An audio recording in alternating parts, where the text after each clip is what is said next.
Welcome to the Surviving Siblings podcast. I'm your host, Maya Roffler. As a surviving sibling myself, I knew that I wanted to share my story, my brother's story. I lost my brother to a homicide in November 2016. And after going through this experience, I knew that I wanted to share my story and his story. And it's taken me quite some time to come to the mic to tell it, but I knew it was an important one to tell. So here I am to share his story and mine with you. And it's important that I tell the story of the surviving sibling, the forgotten mourner, the story that is not told enough. So thank you for coming with me on this journey. And now it's your turn to share your stories. Today, I have another incredible guest on, but Janice Jernigan is really special to me. We actually met on Instagram, of all places, and we started connecting back, even before I think my podcast came out, which is really cool. Janice has written a memoir called Opening Up to Grief. Janice, welcome to the show. Thank you. I am excited to be here, especially after hearing your season 1. I'm excited to be able to talk to you like this. I'm so excited to connect with you. And if you guys have seen Janice's book, it has a beautiful sunflower on the front. And as you guys know from season 1, I am very connected to sunflowers, so much so that I have one tattooed on my body because that's the sign of my brother. So Janice and I really connected, and she's even here in Georgia, which is so wild. So Janice, I want to jump right in to the story of the loss of your sister, Julie. So take it away. All right. Well, thank you again for giving me this platform to share my story. I have been living with grief for nearly half a century. My sister, Julie, she died from leukemia back in the mid-1970s. She was 7 years old, and I was 3 years old at the time. Back then, when you had leukemia, it was considered a death sentence. You could go into remission at times, but you really weren't going to survive long term. Most people, about 95%, did not survive long term. And now that percentage has flipped. About 5% are not able to survive, but most people do survive leukemia. So timing is an amazing thing. So, like I said, my sister died, and growing up with grief, I always knew I had a sister. At the same time, I never really officially grieved the loss of my sister. I often, and if you're a surviving sibling, you probably get a lump in your throat when you hear the question of, do you have any siblings? And I got that question a lot growing up. And I really wasn't prepared to answer it. I learned over time, I would say, I had my canned response, which was, my sister died when she was 7 from leukemia. I was 3. I grew up as an only child. That's what I would say. Because over time, people's response to that question, they would say, oh, that must have been so difficult for your parents. And then they would say, oh, at least you were only 3 years old. You were too young to really be impacted. And so I believed that. Those were beliefs that were harmful to me because it kept me from grieving. And it led me to create this own belief of I grew up as an only child, which, as all of you who are surviving siblings know, that was not true. An only child does not grow up with parents who are grieving, or they don't grow up already having a sibling who was their best friend. And so I grew up as a surviving sibling. I just wasn't really aware of that at the time. So fast forward and, 30 years later, I had graduated college. I had a really good job. I, had found the love of my life. All these great things were going on in my life.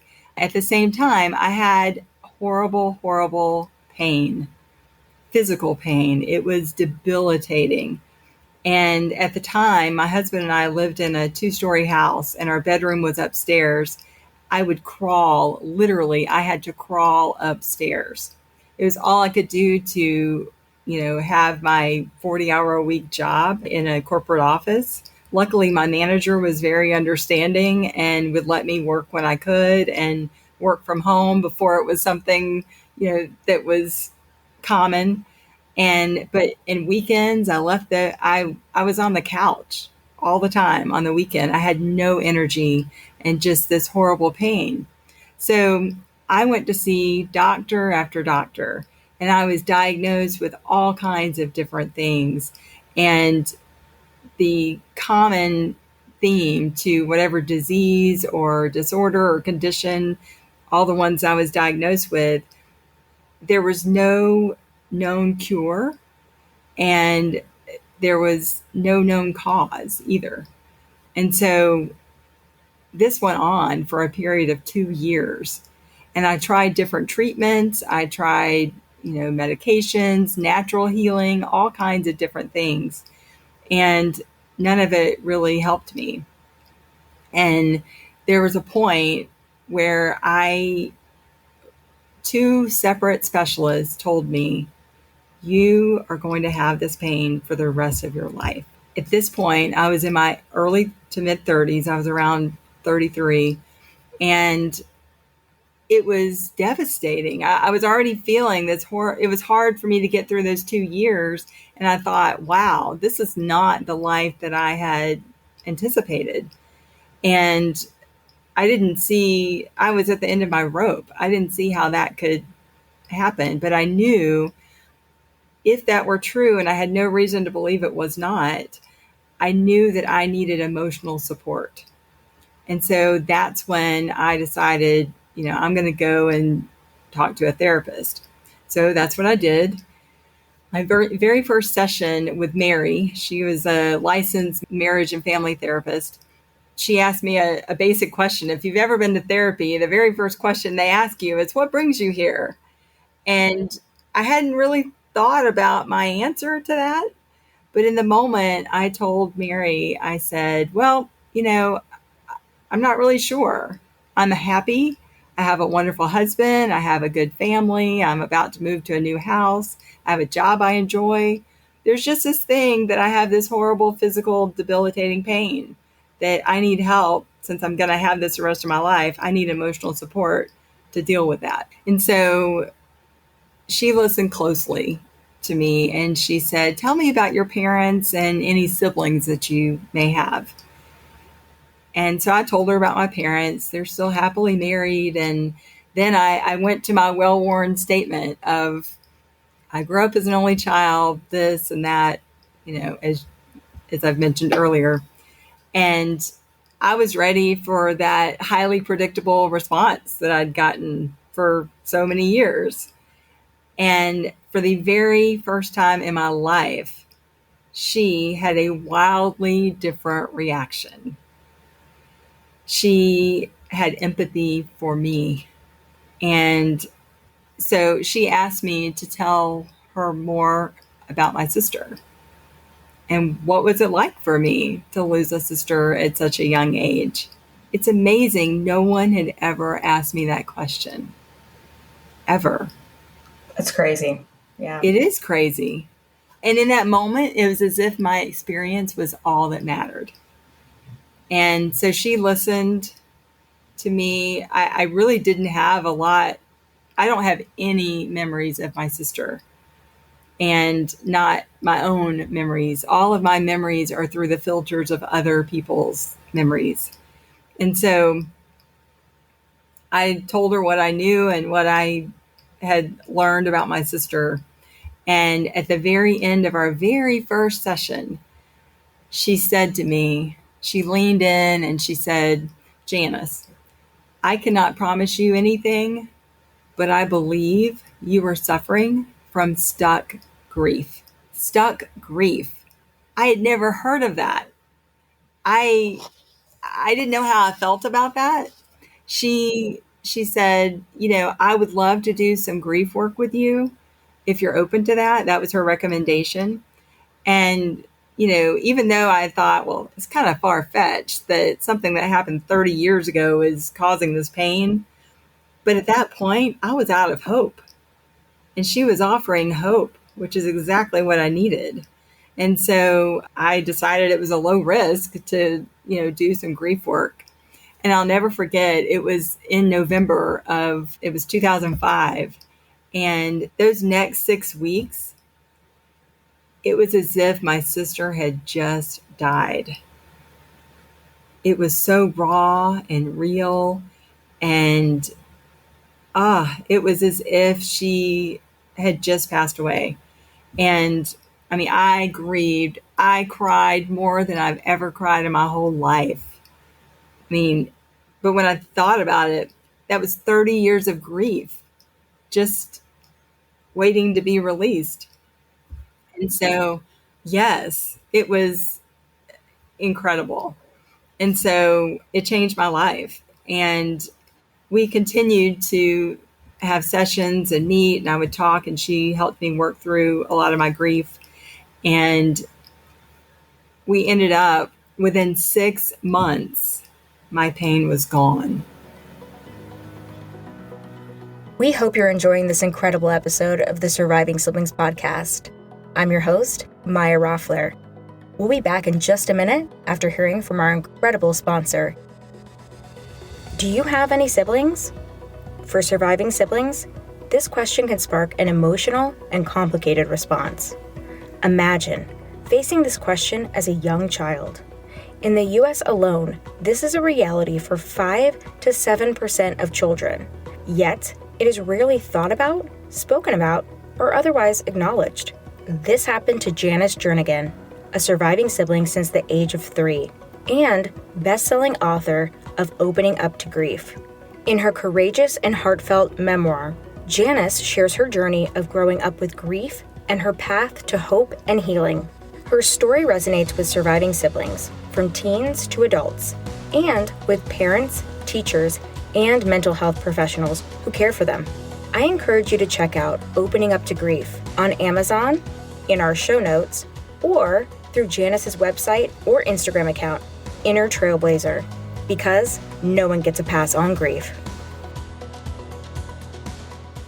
That's crazy, like in a super positive, crazy way. Like, that's incredible. Were you seeing Mary every single week? Like, how is this working for, I'm so curious, Janice, like it was an every week thing. And were you guys just kind of going back and talking through it? Like, how did this work? I'd love to hear that. Yes. So we did. I was meeting with her every week, and I never knew what I was going to talk about when I got there. She just would ask me questions about my sister or what it was like growing up, because like I mentioned, I didn't have memories. And she told me, when one person in the family goes to therapy, everyone goes to therapy, even if they don't go into the room. And it's certainly been true for me in my life. My husband had a loss very close to him at a very young age as well. And by me going to therapy and learning how to grieve or getting in touch with my grief, it helped with our relationship. And of course, in talking with Mary, my therapist, questions would come up that I would have conversations with my parents. And so it helped them to grieve through that whole process. And like many surviving siblings, we want to do something to memorialize our sibling. I think about Maya, your tattoo, and so many other things you've done too, your podcast. And for me, what I knew about my sister was that she had gone through a lot of chemotherapy and radiation treatments. She had lost her hair. Back then in the mid-70s, the wigs that people had looked very fake, and they were for adults, not children. And so the pictures of her like that, I mean, it was very evident that she was wearing a wig. And so as I was working through my grief with my therapist, I thought, I want to do something. And at the time, I had very, very long, very thick hair. And I decided I was going to donate my hair so it could be made into wigs for children. And my hair was short at the time, and I grew it out. It took me a couple of years to grow it out. And I went and had it, cut. And my hairstylist said it was actually enough to make 2 wigs for 2 children because it was so thick. I mean, it was just, that day was so meaningful to me because I donated my hair. It was 12 inches. So I like to say I donated a foot, but I donated my hair. And then my parents came over that afternoon to my house with my husband and I, and they had put together a photo album of pictures of my sister and me. And just, there's so many things that I could tell you about the whole experience. And I'll tell you, I still am learning more about myself and more about, my sister and getting in touch with her. I'll tell you, my mom wrote a long letter to me that talked about Julie and her life and the relationship I had with Julie and how close we were. And that is so meaningful to me. So if you're out there and you're a surviving sibling, or you care for someone who is, and perhaps they're too young, like I was 3 years old, I was too young to hear all the stories about my sister and what she had gone through in her life. But to be able to capture that in written form or song form or picture form, something that will be so meaningful to the surviving sibling as they get older. Yeah, I think that's what's so amazing about your story. I mean, there's a lot of things that are amazing. We're going to keep unpacking them, but Janice, I mean, you were so young, and I think you've brought up some just really incredible points. One, you were never validated, about your loss, right? And I think it's something that still goes on today. And I know you're on a mission to create awareness. I'm on a mission to create awareness. And I think that's why it's so important that you came on to the podcast to share your story, because age, it doesn't really matter, right? We see people as young as 3 losing their sibling, and look at how it affected your whole life. You were in physical pain. This is a very interesting story that you're sharing, and it's very real. And then there's people that, it happens when they're older. It doesn't have to happen at the age that it happened to me, right? There's so many different stories out there because our siblings are more important than we realize, and bringing awareness to this is huge. And, you brought up another just point that we all hear as surviving siblings, oh, that's so terrible for your parents. Oh, you were so young. At least you don't remember. Well, you do remember. You might not remember, but you do remember, and your body remembered. Like, how powerful is that? So powerful. My heart remembers for sure.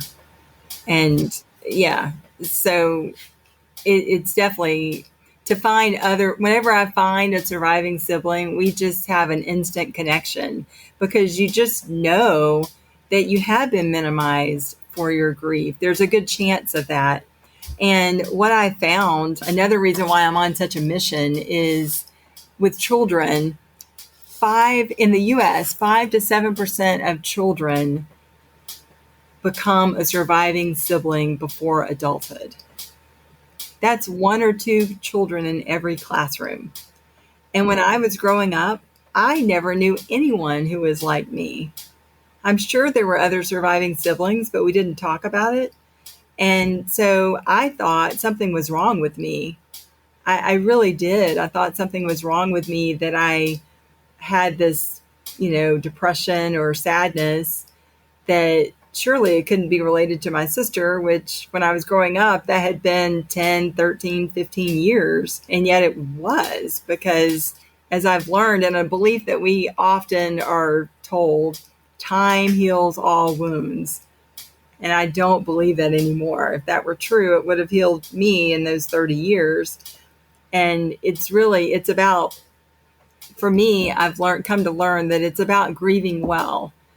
And grieving well isn't about grieving a certain way, because we all grieve in different ways. How I define grieving well is to give ourselves, when we grant ourselves the grace and space to fully feel and process our losses. That's something that it has no timeline. Like I say, I'm still learning and grieving all these years later. And I feel like that's part of my purpose in life, is to validate people who feel like, wow, it's been 10 years or 15 years or 30 years. I mean, I'm here now at 47 years later saying there's still grief because there was that deep love that you have for your sibling.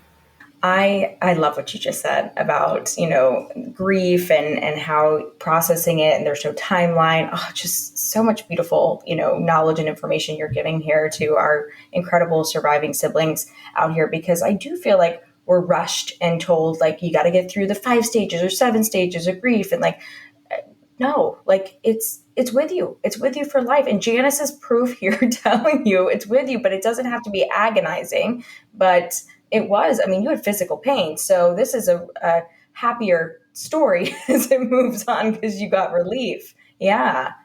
It has changed my life for the good. I mean, I if you would have known me back then, I was described very much as even keel, and you didn't really have a lot of highs and lows, not that I let people see.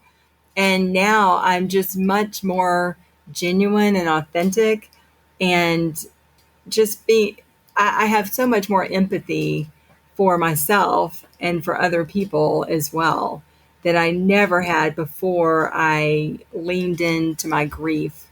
And so I hope that your listeners can feel good about knowing that grief is not something that means you're going to be in this sad, horrible place.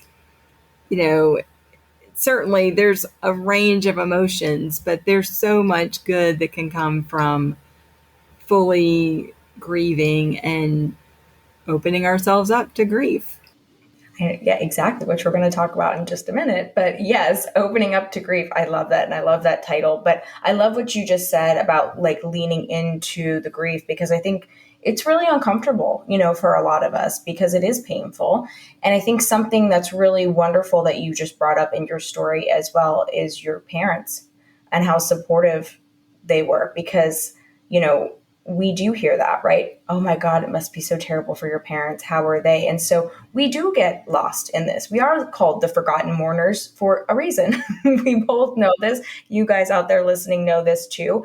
But I love that advice that you just gave. Like, if there's some way that you can, bring the memory up like they did for Julie, for you, that's such a beautiful gift, right? Especially if you've lost at such a young age, because you're not going to remember everything, but your heart remembers. That's a beautiful message. But I think that's a great message for parents listening to this and supporting, because we lost as well, and we feel it very deeply as well. And that's a part of our grieving journey. And so I think it's interesting, because I didn't realize how many parents actually listen to the podcast too, Janice. So that's really, I think it's beautiful. It's wonderful, because they want to understand this journey as well. So little did you know you were giving some incredible advice to parents here as well, because I think, to your point, there's so much focus on the parents, and it is an incredibly terrible loss, of course, but we suffer too. We have a loss too. It's so true. And I have often said comparison is the thief of grief. Because when we are focused on, is it harder to lose a child or harder to lose a sibling or harder to lose a parent? When we are focused on that, we're taking the focus off of grieving. And that's where we need to put our focus, because every person's relationship is different. And there's not one that's harder than the other. They're all hard. I mean, it was hard on my parents, tremendously hard on my parents, and it was hard on me. It's not an either or situation. It's a both and. It was hard on both my parents and me as well. Yeah, absolutely. Beautifully put. And I love that phrase. I'm going to start using that as well. Because I always say comparison is an issue, but you're taking it to another level, having a complete phrase. I love that, Janice. That's perfect. But yeah, I think so. So tell us, so here you are 6 months later, and your pain is it's gone. Like you're feeling back to yourself or re-energized. Like tell us a little bit about where you are 6 months after this. Wow. 6 months after, I was behaving like a mid, 30-year-old person should. I was active. I was, I had this load lifted because I really did have 30 years of grief. And there was a lot of healing that happened too, because as you can imagine, and especially since you mentioned there are a lot of parents that listen to this podcast, parents can only have space for so many memories. And oftentimes, as in my experience, my parents often talked about my sister as this wonderful, perfect person. And growing up, just because I lost my sibling at a young age doesn't mean we skipped the sibling rivalry. We certainly had that. It was just one-sided. I was trying to compete with someone who I felt like was perfect. And, back then, my parents, the pictures that they took were on slides that you actually had to have a projector and have them projected on the wall. And there was one picture of Julie, my sister, where she was pouting. And I loved that picture because she was human. And that's what I wanted.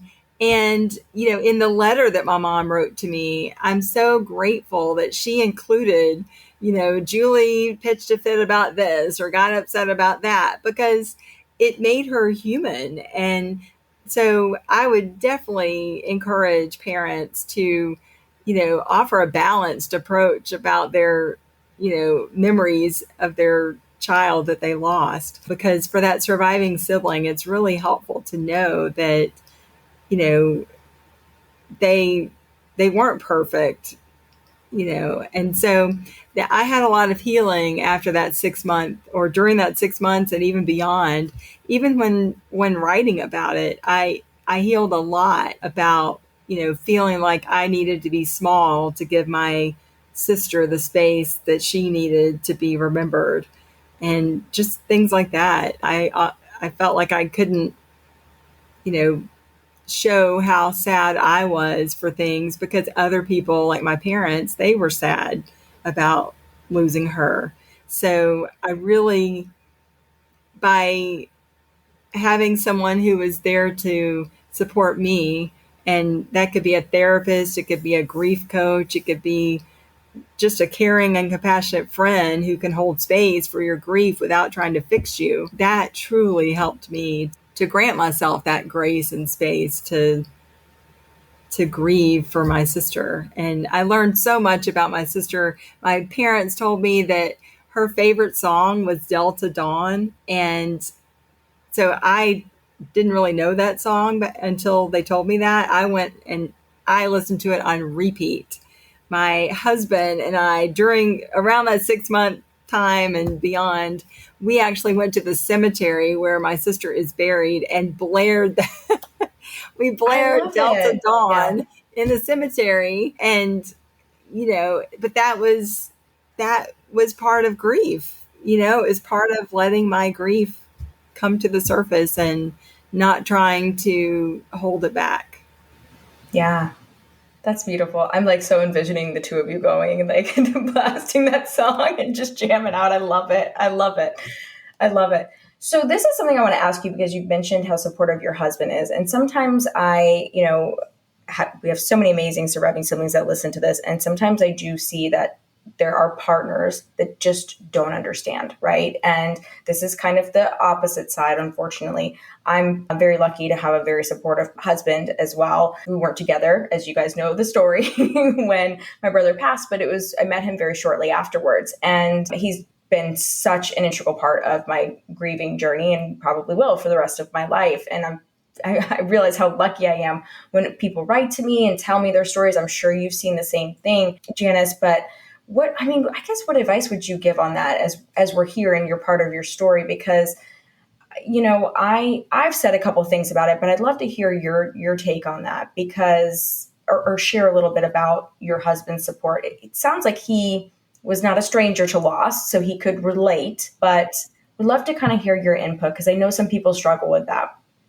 Yes. Well, it wasn't easy for either one of us. And certainly when we met and early in our relationship, grief was not something we really talked about. But, over time, I mean, he was open. I think if someone can just be open to realizing he may not have the right words to say exactly what I need to hear, but just knowing that he's there and to be able to give me a hug if I need it, just to give me space when I need it, those types of things. And, if you don't have a supportive spouse, it's having someone or a partner, it's having someone in your life that you can be your full, unfiltered self with. That's so important. And so, now if you fast forward all these years later, we're very upfront about, wow, there's a dog in our life that we're so attached to, and he's getting older, and we know, his time is coming. And I don't know if other people as surviving siblings have this experience, but I think about death more than the average person. And my husband is okay with that. So when I talk about this dog that we love so much, and I'll say, oh, I'm just so sad when he's not going to be with us forever. We're going to outlive this dog. And my husband, he somehow knows to say, we're giving him the best life he can have while he's in our lives. And it's so true. And so I'm kind of going on a tangent there, but it's being able to have those difficult conversations and to just be upfront with how you feel, even when you're feeling angry or sad or whatever the feeling is. It helps because it's all wrapped up in our grief as well. One thing my therapist said to me early on that has stuck with me, so this may be another soundbite you might enjoy. She said, no one gets a pass on grief. And I tailored that to myself to say, no one gets a pass on grief, not even a 3-year-old. But it's also true that no one gets a pass on grief, even if you didn't have a good relationship with them. No one gets a pass on grief, even if it's been 30 years since your loss. So there's so many ways you can tailor that to yourself, but it all comes down to none of us get a pass on grief. Okay, I think what you just said is really powerful. I've got to give you feedback on this one because this is super powerful. And for all of you guys listening, this is really powerful because no one gets a pass on grief. And I always say it's going to come out in your life and manifest. And Janice, you are embodying that literally. And this story, again, your story is very powerful. But I love how you fill in the blank afterwards, even at 3, even if you didn't have a good relationship, because it's so true. And, some of you guys have written to me and told me, some just really incredible stories too about your losses. And, sometimes we think I agree with you. I think more about death than I ever have in the past 6 years, ever since losing my brother. It's just a thing. I'm more empathetic than I ever was. Just a thing. It's just what happens to you. So, but yeah, you don't get a pass on it. It doesn't matter. It doesn't matter when you lost your sibling. It doesn't matter if you had a good, bad, happy, sad, wherever you were. A lot of people regret maybe the last thing they said, but as you work through these things in grief, counseling, therapy, whatever you go to, it evolves. That's what I learned. And we're definitely learning through your story too. And I want to ask you this other question as well, and then we'll continue through your journey. But Mary was so integral and important in your journey. And this breaks my heart a lot with you guys as surviving siblings. Some of surviving siblings, and this happens in general for grief, people get really discouraged when they go to therapy and they don't have a Mary right away. Right, Janice? Yeah. So what's some advice? Because I always say, keep going back, try a couple therapists. It's kind of like dating is what I like to say, because you got to find that, chemistry and the person you really trust. But we'd love to hear your advice because Mary sounds like a rock star and gem that you found. So what's some advice you can give these amazing surviving siblings? Yeah. Yes, well, you're right. She was absolutely a rock star, is a rock star. So I like what you said about it's kind of like dating. And you want someone that you feel comfortable with. So be open to shopping around, find someone who you're not necessarily looking for someone who makes you feel good. It's someone who you respect. You can be open to what they offer. I'll tell you, there were some times that I was not happy with what Mary had to say because she said things that were what I needed to hear, and I wasn't really wanting to hear it at the moment, but it was what I needed. So, I definitely, some people find support through support groups. For me, I needed the one-on-one support, but I know a lot of people have had great success with support groups. So it's really finding what works for you. There are a lot of Instagram accounts that I follow, and in addition to the Surviving Sibling podcast, that it's amazing. There are so many awesome folks out there that are offering, insights, not just about grief, but about setting boundaries. And all these things are interwoven with grief and our connections with ourselves and with others. So I would, if one route that you take doesn't feel right or doesn't work for you, you're not getting what you need, don't be afraid to take a right turn and try something else or someone else.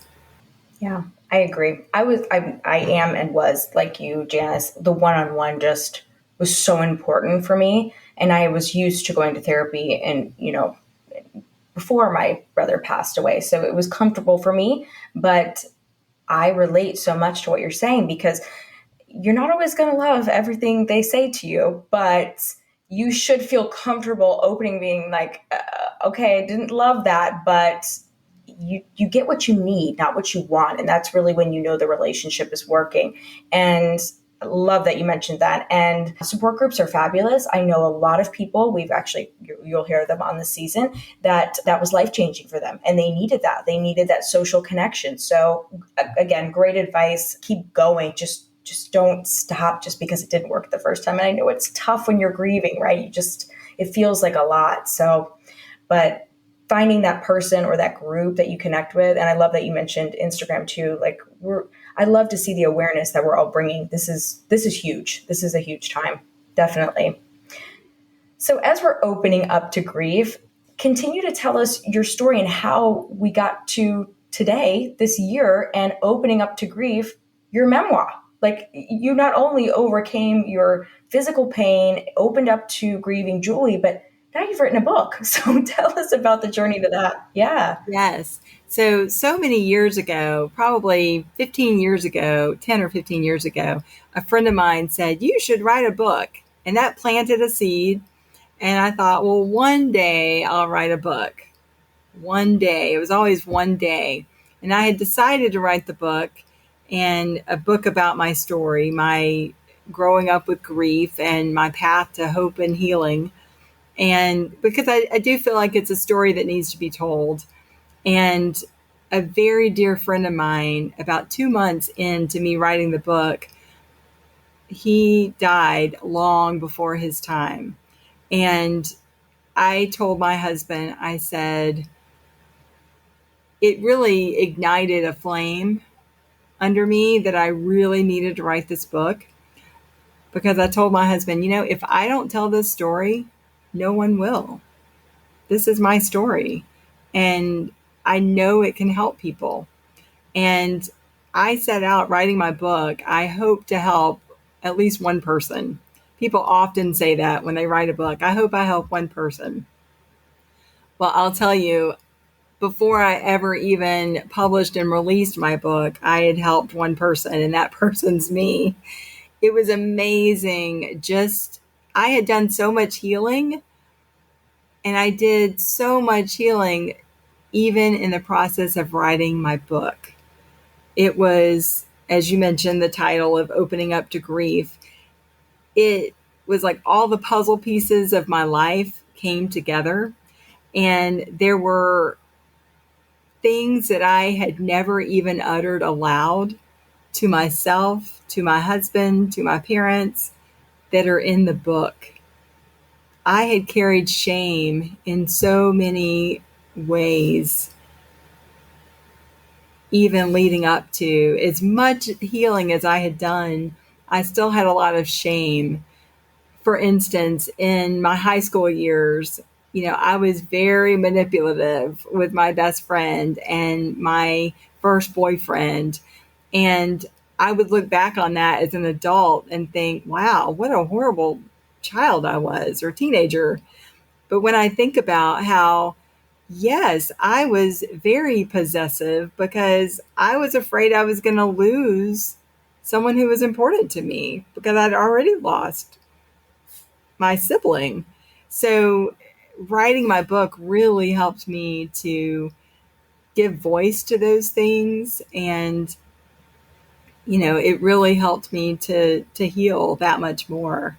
And so I had a working title as well, and I worked with a writing coach, which I highly recommend working with a writing coach if you go into that mode of writing a book. And again, it's kind of like Maya, you were saying with a therapist, sometimes they tell you things you don't really want to hear. Same thing with a writing coach. And so, but it was very helpful. And so I had this working title, and at one point my coach said, that's not a good title. You really need to come up with a different title. And so I didn't know what I was going to do. And I remembered this painting that a friend of mine had done, and it's of a sunflower, and it's opening up. I'd never seen a sunflower like that. Normally we see sunflowers that are fully open, and this one was opening. And so I picked that image for the cover art of my book before I came up with the title. And then looking at that image, and she's actually on Instagram. I'll shout out to her at Holly Michelle Fine Art. And I saw that image and I just started brainstorming, and that's how I came up with the title of my book, Opening Up to Grief.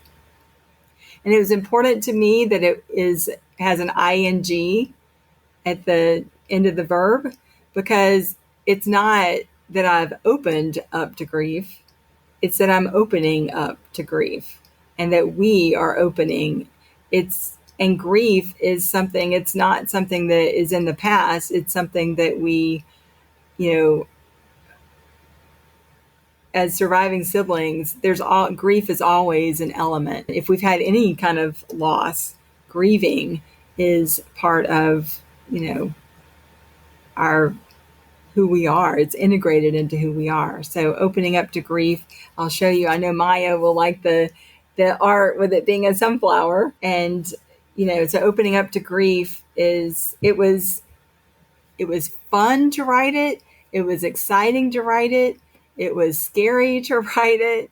It was intimidating to write it, all these things. And, but I'm glad that it's out there in the world. And I've had a great response from my book. I've heard from people with all kinds of different backgrounds that have resonated with the messages in the book.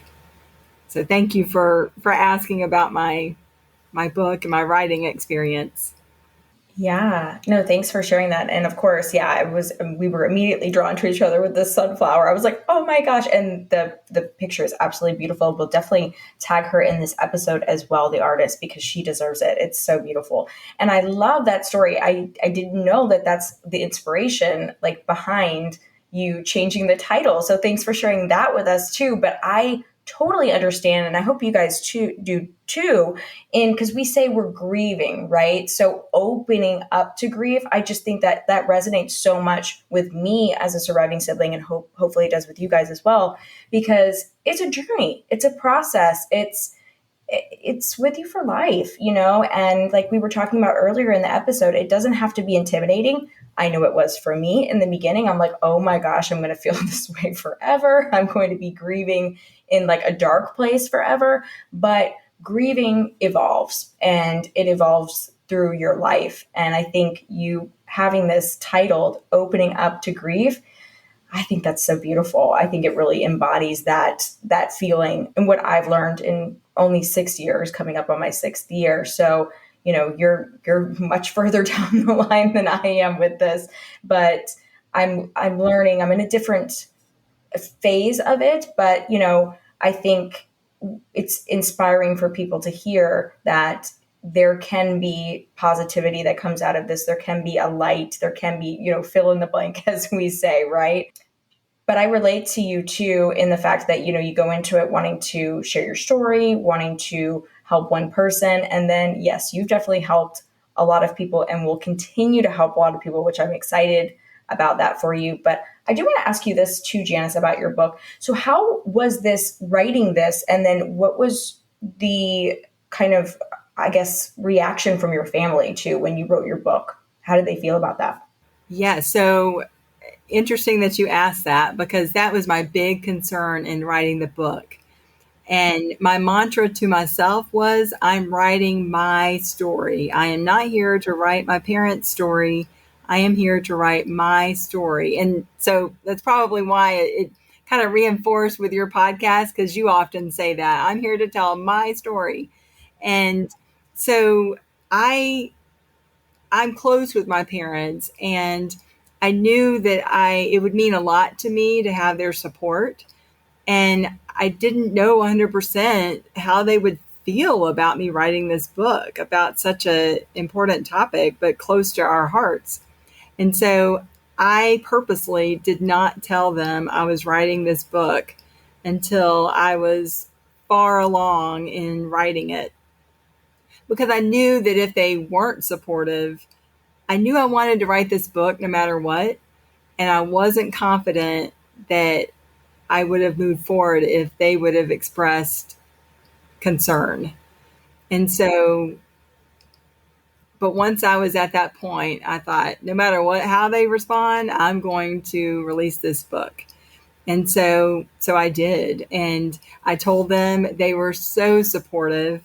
And in writing my book, my intent was, I didn't want them to come across as perfect, but I also didn't want them to come across as, unloving, because they were not unloving. They were very loving. Sometimes, based on what people knew back in the mid 70s, they made decisions that, we wouldn't make today. But based on what they knew at the time, they did the best they could based on their love for me. So that was my intent in writing the book. And there's, some parts of the book that I thought, surely, people in my family are going to frown upon this. And I haven't had that reaction. I am very close with certain parts of my family. There's some members of my family for other reasons that we're not as close, long before I wrote the book. And like I say,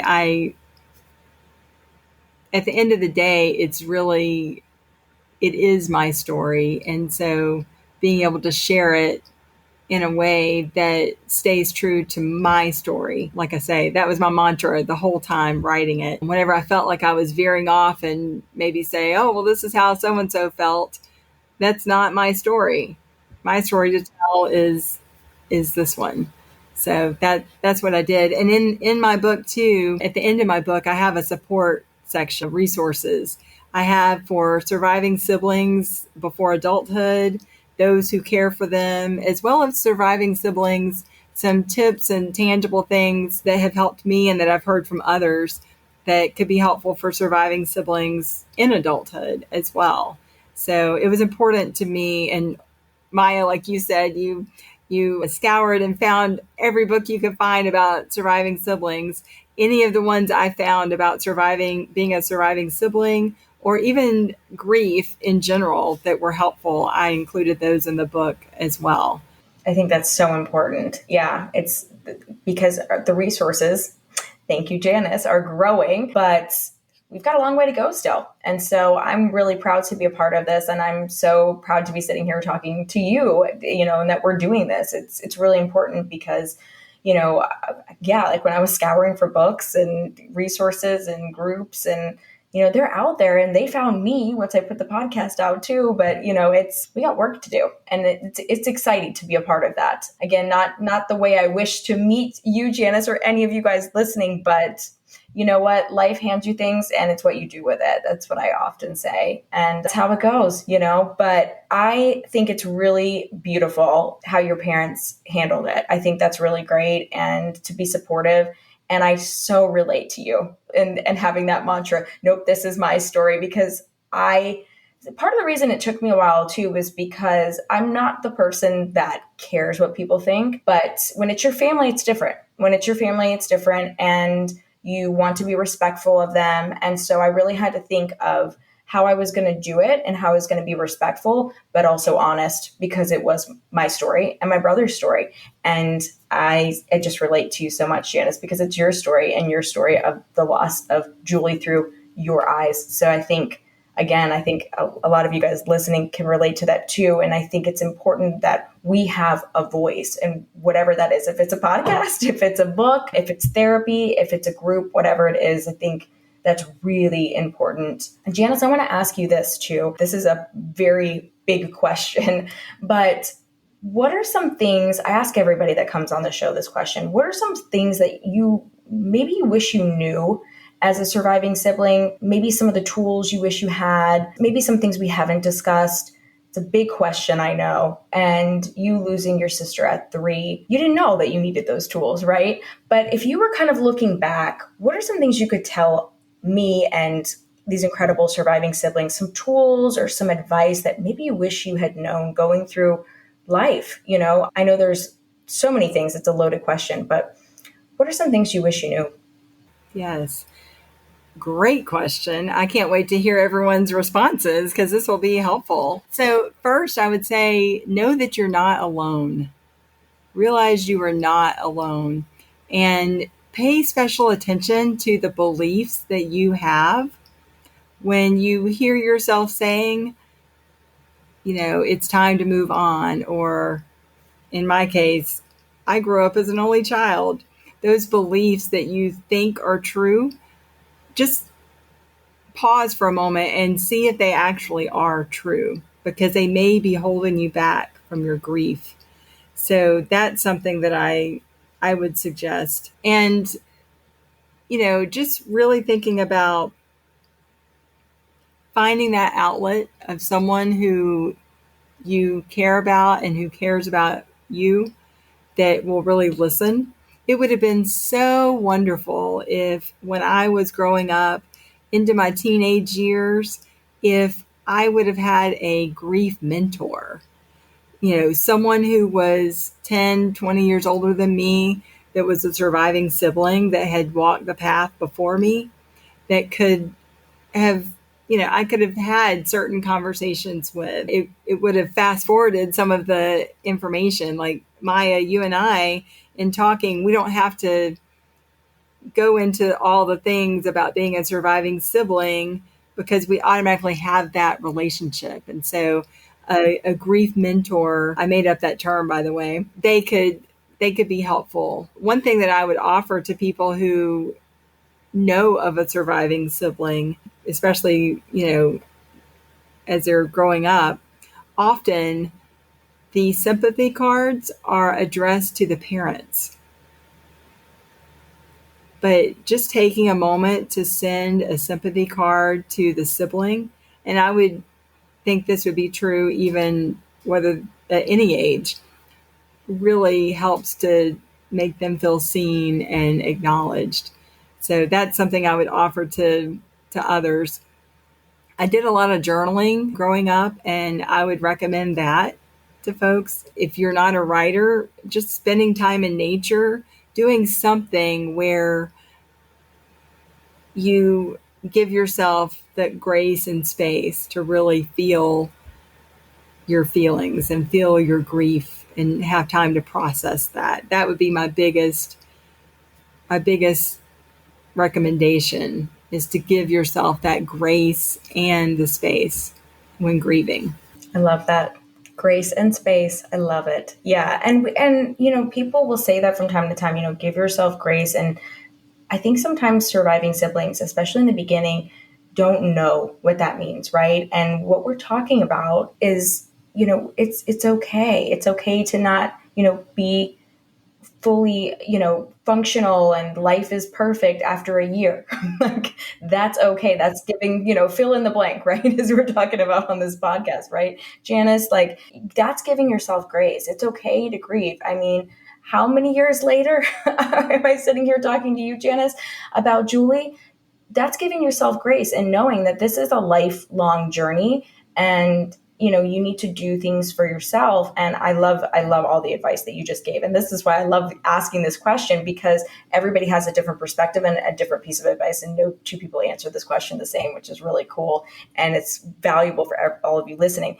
But I think that's something that I didn't understand a whole lot too. When I was first grieving, people are like, give yourself grace. Like, what does that mean? I'm like, oh, don't beat myself up. Don't be so hard on myself. I had to really learn that. And I take that very seriously today. And I agree with you. It's really important. And I love the grief mentor too. I think, oh my gosh, I don't even know what would have happened if I had had a grief mentor going into, just even the first year, second year even. But now I am surrounded by an incredible community. So I'm just grateful for that. But if you're someone who's just lost a sibling or still early in the journey, get a grief mentor. I love that. I think that's huge.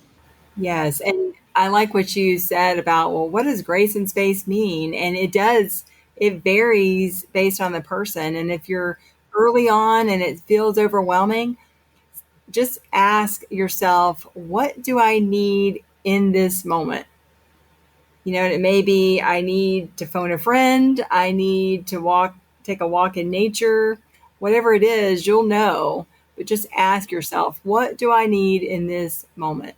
You're exactly right. And because it's so individualistic, it really, truly is. Because some people, like I was mentioning, some people want to be around other people. They need a support group. Some people need to be alone. I'm kind of a hybrid. I needed different things at different times. And you may find that. So I think that's wonderful advice.